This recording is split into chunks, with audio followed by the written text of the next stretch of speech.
अस्सलाम वालेकुम, welcome our channel. आज का हमारा टॉपिक है cultural media.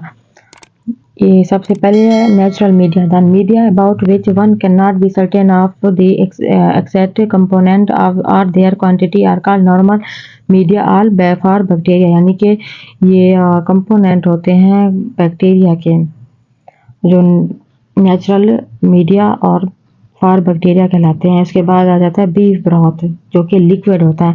Since the time of Pasteur and Koch, ये साइंसदानों के नेम है। ऑर्गेनिक माइक्रोबायोलॉजिस्ट, जो कि microbiologist have use media such as beef broth, यानी कि उन्होंने बीफ ब्रॉथ का जो प्रोसेस है वो डिस्कवर किया था for the laboratory cultivation of bacteria, और बैक्टीरिया की लेबोरेटरी में। इसके बाद है न्यूट्रिएंट एगर, जो कि सॉलिड होता है।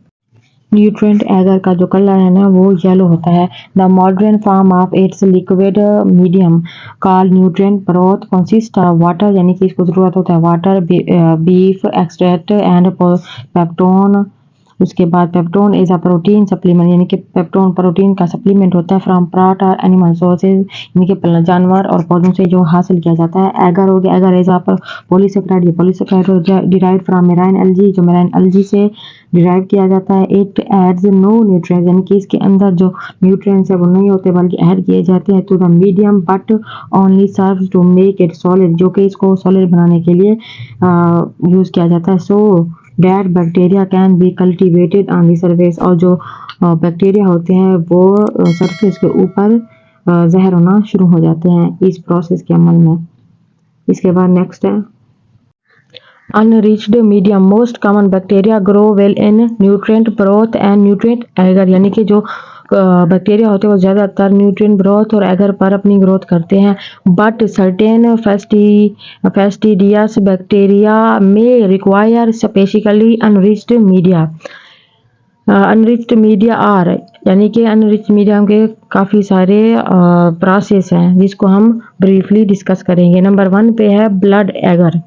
सम the streptococci that cause strep throat, यानी कि गले की खराबी, एंड सेकलेट फीवर, यानी कि जो कि चिल्ड्रन में ज़्यादा पाया जाता है। Grow well when whole blood is added to the nutrient medium, यानी कि ये बच्चों में ज़्यादातर बुखार का सबब बनता है। In this instance the medium is called blood agar, इसको हम ब्लड एगर कहेंगे। नंबर 2 पे है chocolate agar. To encourage the growth of Neisseria species, blood agar is heated before solidification. Heating disrupts and red blood cell and release the hemoglobin, यानी कि red blood cells haemoglobin से release हो जाते हैं। The medium is no termed chocolate agar, इसको हम chocolate agar कहते हैं because of its carried brown appearance, और इसका कलर ब्राउन होता है। नंबर 4 पे है selective media. Selective media contain ingredient to inhibit the growth of certain bacteria in a mixture while permitting the growth of other, यानी कि ये किसी दूसरे मादे पर भी ग्रोथ करते हैं। फॉर एग्जाम्पल, इसकी एग्जाम्पल है मैनिटोलियल साल्ट एगर, जो कि स्ट्रिप्टोकोकाई और कल्टीवेटेड ऑन मैनिटोलियल साल्ट एगर, जो कि साल्ट एगर से बना होता है।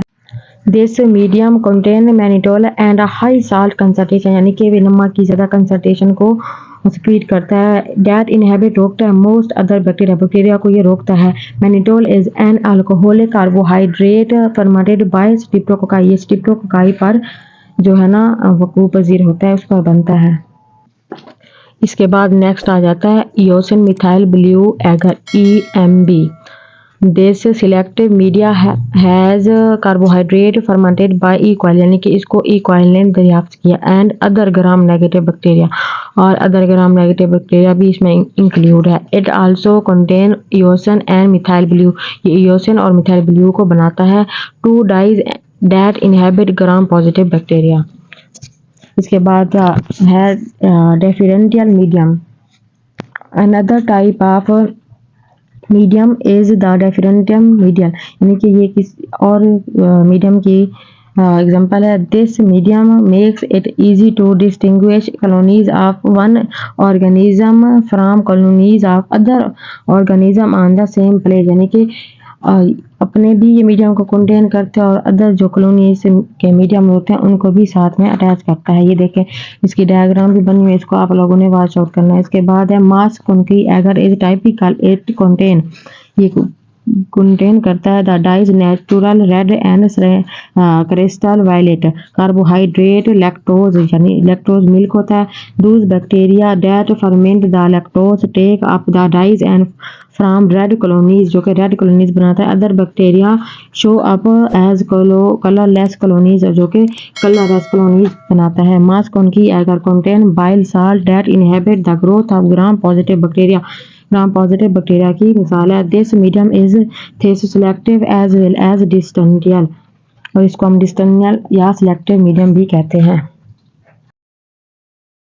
इसके बाद लास्ट में आता है synthetic media. Synthetic media are chemically defined, इसको केमिकली डिफाइन किया गया है। Enhance the nature and amount of each component are known, और इसमें काफ़ी सारे कंपोनेंट पाए जाते हैं। Such as medium might contain glucose, ammonium phosphate, potassium phosphate, magnesium sulphate and sodium chloride, ये सारे एटम इसमें पाए जाते हैं। The glucose supplies energy to the cell, ये इसकी फंक्शन है, यानी कि ये सेल्स को, टिश्यूज को ये एनर्जी और ग्लूकोज सप्लाई करता है। The ammonium ions are a source of nitrogen, ammonium जो आइंस है वो नाइट्रोजन का सोर्स होते हैं। For amino acid, amino acid के तौर पर। उसके बाद है रेड न्यूक्लिक एसिड फॉर्मेशन, और न्यूक्लिक एसिड की फॉर्मेशन में पाया जाता है। Phosphate is used in DNA and RNA synthesis, ये डीएनए और आरएनए सिंथेसिस में यूज किया जाता है। Sulphur from magnesium, sulphur is available for enzyme formation, enzyme formation में पाया जाता है। Sodium chloride maintain a stable internal environment in the cytoplasm, यानी कि ये इसको एनवायरनमेंट भी प्रोवाइड करता है सोडियम क्लोराइड को, और इसको मेंटेन भी करता है। आई होप कि आपको वीडियो सही से समझ में आ गई होगी। मिलेंगे नेक्स्ट वीडियो में। Thank you so much.